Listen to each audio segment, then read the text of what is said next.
What is up, you guys? It is your boy Lucius from Toe Trap Tribe here, back with another installment of the Naruto Isekai Ultimate Survival Guide. And I just want to give a quick little thank you for you guys' support because we just hit 300 subscribers, and that is freaking awesome, you guys. You've been killing it with the support. Please keep it up. Leave a like on this video, comment, subscribe, because I like to interact with you guys down in the comment section. You always got some cool stories to tell or something. So please, feel free to join the conversation. And without further ado, last we left off, you were attacked by a user of Genjutsu.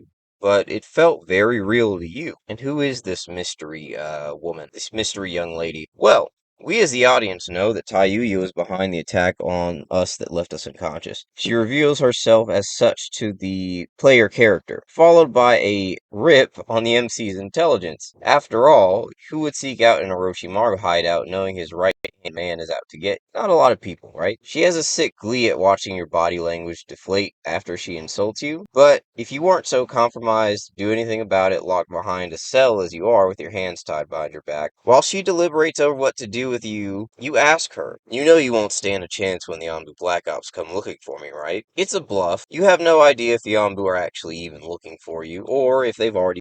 But, to which she smirks and replies that they are currently occupied. Oh, weird voice crack. To which she smirks and replies that they are currently occupied. It's then that footsteps can be heard in the distance. Slow, deliberate. The shadows pry themselves off a tall figure, a man, but now he looked younger, even though his stride was imbued with a quiet confidence that can only be formed through years of combat experience. Once he fully emerged into the light, you could make out more detail. You noted most of all his long white hair and expressionless face. His gaze was scrutinizing you, analytical. It was as if he learned everything there was to know in just that short exchange. One last thing you take note of is that he seems to be holding a spear of some kind covered in fresh blood. Tayuya during all this seems a little surprised to see this newcomer despite them wearing a similar garb, indicating their alliance to a degree. Kimimaro, she says, what are you doing out here? The boy known to you now as Kimimaro tells her that he sensed the intruders some time ago and decided to act on behalf of Orochimaru's will. Her gaze shifted towards the bloody weapon in his hand and smirked. Leave it to you to take out Anbu Black Ops all by yourself.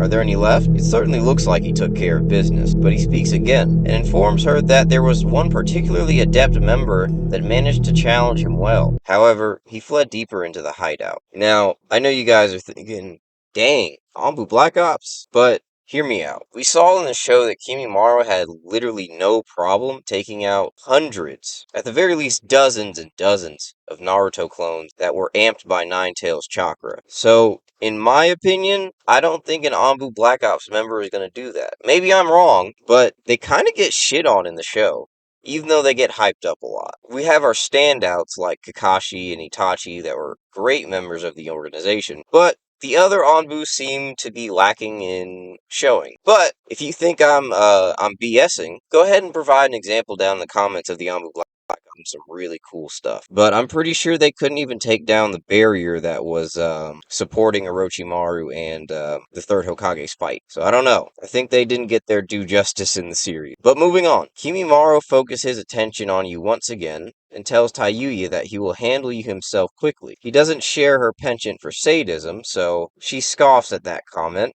but she makes a move to open the cell door all the same. To your surprise, Kimimaro tells Tayuya to undo your bindings, to which she does as well, even though she's a little resistant. But she doesn't challenge him, which, given her brash personality, is a little odd. This guy did apparently take on several Anbu at once, though. When you're free, Kimimaro kicks your ninja tools towards you and tells you to prepare yourself. It looks like it's time to crown a new Waffle House champ. You didn't have a choice here, so you settle into a fighting stance and ready a kunai infused with chakra. A dollar store version of Asuma's flying swallow technique, if you will. Kimimaro notes the similarity to the very capable Anbu Black Ops member who managed to fight him to a standstill. Interesting. Which strikes you as odd until Kimimaro blitzes you and launches a sidekick to your gut, knocking the wind out of you and sending you careening into the steel bars that once held you prisoner. The force of impact bends the bars inwards and you're wheezing in an attempt to recover. Tayuya laughs in the background, but Kimimaro allows you time to get up. The pair certainly seem confident enough. It's then that you witness something straight out of a horror movie as the weapon Kimimaro was brandishing retreats into his skin. The terror on your face must be visible because he enters an explanation about his unique ability. He can control all the bones in his body and harden them to his liking, making for a formidable weapon and a capable defense as well. You hatch an idea, although a desperate one, into your ninja tool bag, throwing several shuriken in Taiyu's direction, fainting Kimimaro. She jumps out of the way, and Kimimaro rushes you down again, placing a second kick to your chest while warning you your fight is with him. That was just what you had hoped to incite, however, as you grab onto the offending leg, place a paper bomb right onto his ankle, hoping that you could at least disable your opponent in time to get away. Now, the bomb goes off just as planned. Kimimaro is completely fine. It looks like he wasn't kidding about those bones. This is bad. Now Kimimaro begins to make a move towards you again, but is sent knocked back by a shadow emerging. Now who is this? It's an Anbu Black Ops member, probably the one Kimimaro was talking about. He's sent flying a little bit backwards, but he's not too shaken up about it. He readies himself back into a fighting stance, and he seems to lower his gaze a bit, like he's considering something. He says something odd about how much of a challenge it would be to go into his second state to take care of the both of you right here and right now. But if it's Orochimaru's will, then he absolutely must. No exceptions. It's just then that this newcomer uses a technique that you're all too familiar with, the fire-style burning ash technique, courtesy of Ninja Storm 2. I've never actually seen Asuma do it in the show.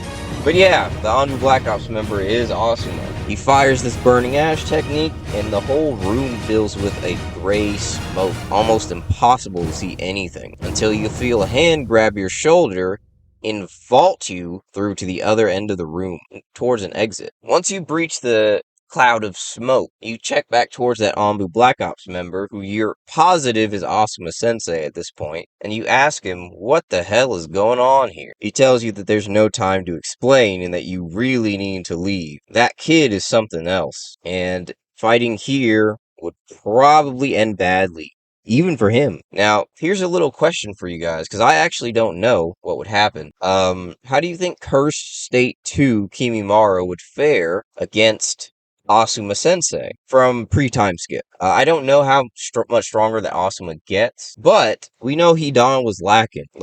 We know Hidan was lacking, bro.